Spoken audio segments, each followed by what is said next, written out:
In the autumn of 1915, a construction crew digging on the DuPont estate in northern Delaware expected to spend the day pouring foundations for a new building. Instead, their shovels struck something no one had planned for. About 12 feet beneath the surface, the men uncovered a perfectly flat floor built from massive stone blocks fitted together with remarkable precision. As they cleared away more soil, the surface continued beyond the edges of the trench. Then they exposed what appeared to be a carved channel running through the stone and the base of a wall disappearing even deeper into the earth. The workers had come to build on the land.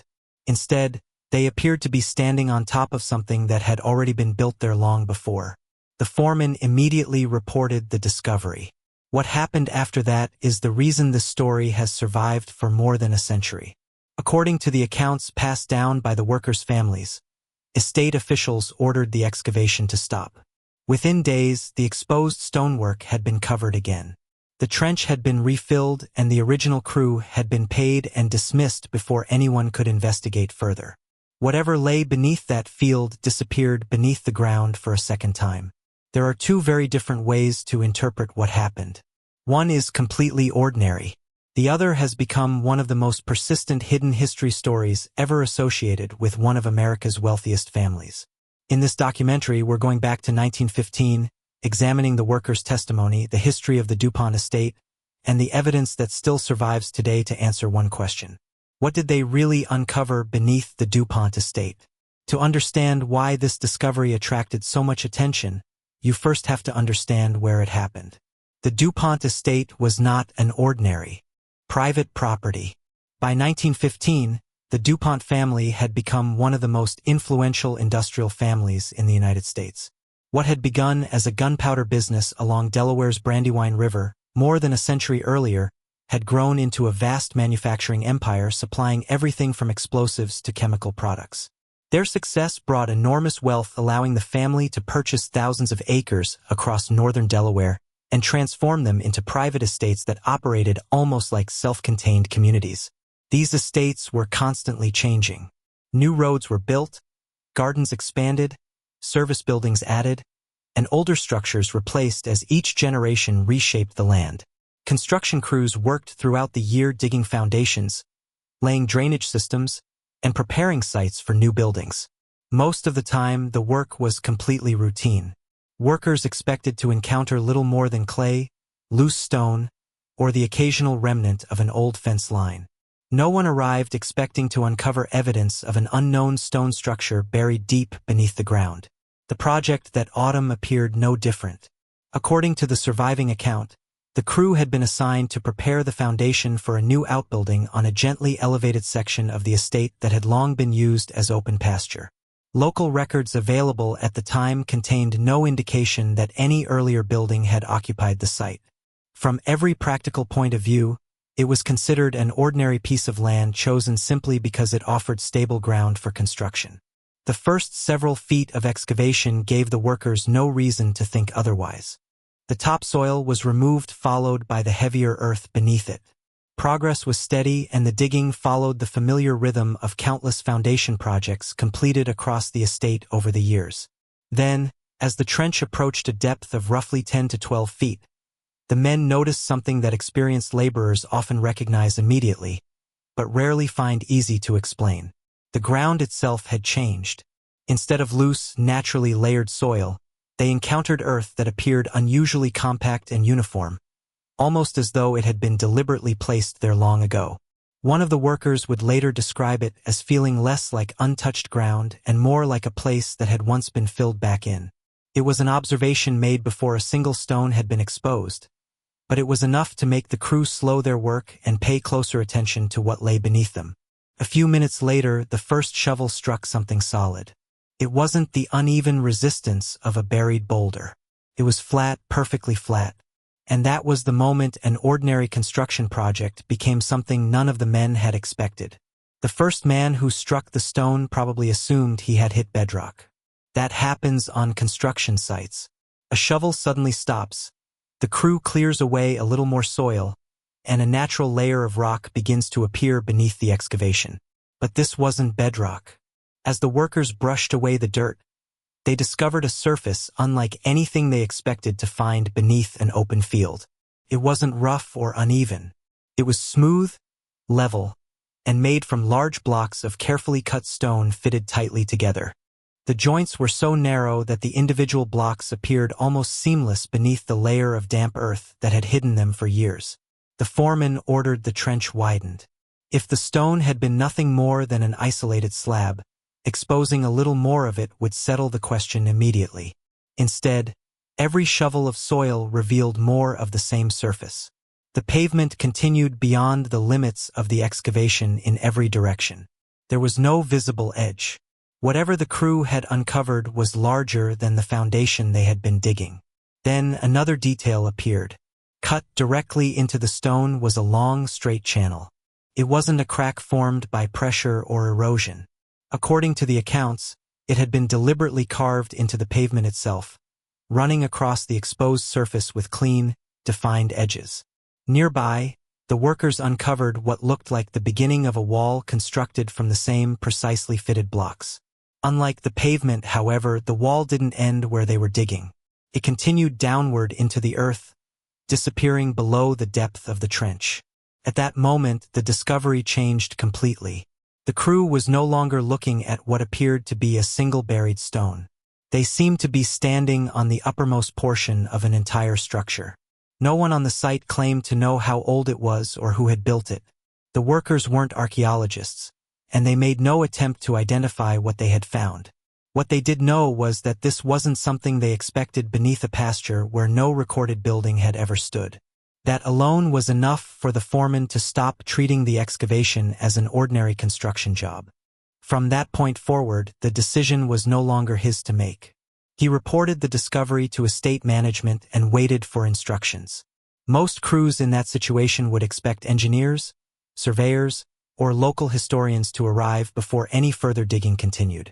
According to the surviving account, that never happened. Instead, a very different set of instructions came back. For the workers, the discovery marked the beginning of what they expected would become a much larger project. Finding an unknown stone structure beneath private land was unusual, but it wasn't unheard of. Across the United States, construction projects had occasionally uncovered old wells, forgotten foundations, and abandoned industrial sites. When something unexpected appeared, the normal procedure was straightforward. Work stopped, the discovery was examined, and if it seemed historically important, engineers or specialists were asked to inspect the site before construction continued. That was the outcome the foreman expected. Instead, according to the account, events unfolded with surprising speed. The discovery was reported through the estate's management, and before long, instructions came back from higher authority.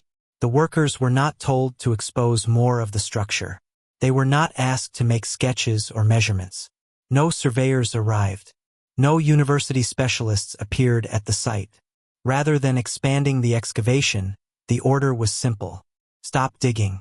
The exposed stone was to be covered again, the trench filled, and construction at that location brought to an immediate end. According to the story passed down by several of the workers' families, the original crew was paid in full, including for work that had not yet been completed, and then dismissed from the project. Those details have become the most debated part of the entire story. Supporters of the account argue that the response itself is what makes the discovery so unusual. If the buried structure was nothing more than an ordinary colonial foundation, why end the excavation before anyone had determined exactly what it was? Why not allow local historians to inspect it? Why refill if the excavation really ended as quickly as the workers described? Another question naturally follows. How did anyone hear about it at all? There are no known photographs of the trench. No published engineering report has ever surfaced describing the stone pavement. No newspaper from 1915 reported that a buried structure had been uncovered on the DuPont estate. If the account had depended entirely on official records, the story would almost certainly have disappeared within days of the excavation. Instead, it survived in a much older way. It survived because the men who took part in the excavation went home. Construction crews in the early 20th century worked long hours, often returning each evening to families who naturally asked how the day had gone. Discovering an unexpected stone structure 12 feet beneath a field was not the kind of event most laborers would simply forget. According to the account, the workers spoke about what they had seen with relatives and friends, not because they believed they had uncovered a great historical mystery, but because it had been one of the most unusual experiences of their working lives. That distinction matters.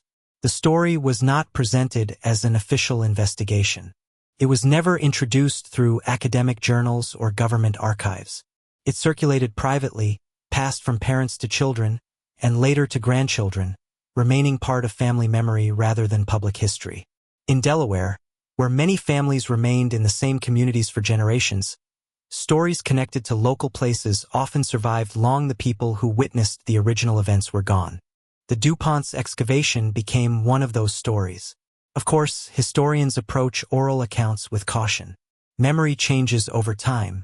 Details are forgotten, conversations are compressed, and later generations sometimes unintentionally add information that was never part of the original event. That is why historians rarely accept oral testimony by itself as proof that something happened exactly as remembered. Instead, they compare those accounts with surviving documents, archaeology, maps, and other independent evidence before reaching conclusions. The DuPont story presents a difficult challenge because so little independent evidence remains available. If the excavation was never formally documented, there is no detailed survey to compare against the workers' memories. If photographs were never taken, historians cannot examine the stonework for themselves. That leaves researchers with an unusual situation. The account cannot be confirmed from official records, but neither can it be dismissed simply because those records are missing. The absence of documentation tells us very little about what the workers actually uncovered. It tells us only that the discovery was never fully investigated, or at least no investigation has survived in the public record. This is where the story begins to divide into two very different interpretations. One interpretation remains cautious. It argues that construction crews frequently uncover forgotten foundations, abandoned industrial features, and earlier phases of settlement. A buried stone surface, even one reported at considerable depth, does not automatically point to an unknown civilization or a hidden chapter of history. Without measurements, photographs, or archaeological excavation, the safest conclusion is simply that the workers encountered something they could not identify before the site was closed. The second interpretation begins from a different question. Rather than asking what the structure was, it asks why no one attempted to find out. Supporters of this view argue that the speed with which the excavation reportedly ended is itself the most unusual part of the story.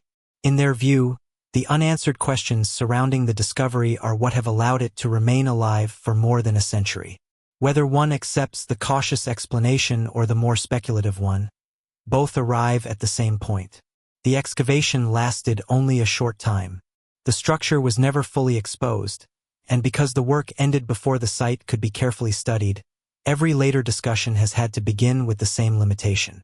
No one knows exactly what lay beyond the small section of stone the workers managed to uncover.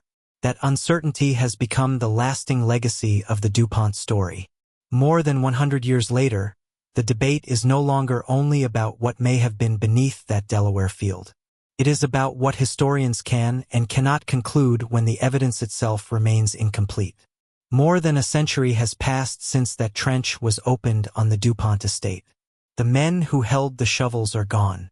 The foreman who stopped the work is gone. The estate has changed over the decades. Buildings have come and gone, and the landscape has to evolve like every other piece of land in America. Whatever lay beneath that field in the autumn of 1915 remains exactly where it was left, hidden beneath layers of soil that have not been disturbed again. At least not in any way that has entered the public historical record. That is one reason the story refuses to disappear. Unlike many historical mysteries, this one does not end with an archaeological report or a final conclusion. There was no excavation that continued for months. No museum collection filled with recovered artifacts. No published study describing the structure beneath the ground. The work stopped almost as soon as it began, leaving only a handful of observations from the men who witnessed it, and the questions those observations created. The workers described a carefully constructed stone pavement buried roughly 12 feet below the surface. They described tightly fitted blocks, a straight channel cut into the floor, and what appeared to be the beginning of a wall extending even deeper into the earth. Those details have remained remarkably consistent in the versions of the story passed down over the years. What they mean, however, is far more difficult to determine. Historians who approach the story cautiously point out that buried structures are not unusual in places with long histories of settlement. Throughout North America, construction crews have uncovered forgotten mills, abandoned industrial sites, early farm buildings, drainage systems, and foundations whose locations had simply been lost over time. Without a controlled archaeological excavation, they argue, there is no reliable way to determine exactly what the workers uncovered beneath the DuPont estate. That remains a reasonable position. At the same time, the story raises questions that continue to attract attention. If the account is broadly accurate, why was the excavation never expanded? Why was the structure not carefully mapped before the trench was closed? Was the decision simply a practical one made to avoid delaying construction on private property? Or was there another explanation that has since been lost along with the excavation itself? More than 100 years later, those questions remain impossible to answer with certainty because the evidence that might have settled them was never fully preserved. Perhaps that is why the story has endured for so long. It asks us to think about how much history still lies beneath our feet. Every road, every city block, every old estate has been built upon landscapes that existed long before the modern world took shape. Sometimes construction reveals forgotten wells, foundations, tunnels, or walls that remind us how many generations have occupied the same ground before us. Most of those discoveries eventually find ordinary explanations. Others remain uncertain because the opportunity to investigate them disappears before the questions can be fully explored. The DuPont story belongs to that second category. It is not a solved mystery. It is not even a mystery with enough surviving evidence to produce a confident conclusion. Instead, it is a reminder of how easily history can become incomplete. Sometimes records are lost. Sometimes excavations end before they have really begun. And sometimes all that survives is the memory of people who happen to be standing in the right place at the right moment. Whether the workers uncovered the remains of a forgotten colonial structure, an undocumented industrial site, or something much older, one fact remains unchanged. They believed they had found something important enough to remember, and more than a century later, we are still talking about it. History is often shaped as much by the questions we cannot answer as by the ones we can. The DuPont excavation of 1915 may never be fully explained, but it reminds us that every discovery deserves careful investigation before the ground is closed again. Sometimes the greatest mystery isn't what was found. It's why the opportunity to learn more disappeared so quickly. If you enjoyed this documentary, subscribe for more investigations into forgotten history, archaeology, and historical mysteries. And now, I'd like to hear your opinion. What do you think the workers uncovered beneath the DuPont estate in 1915?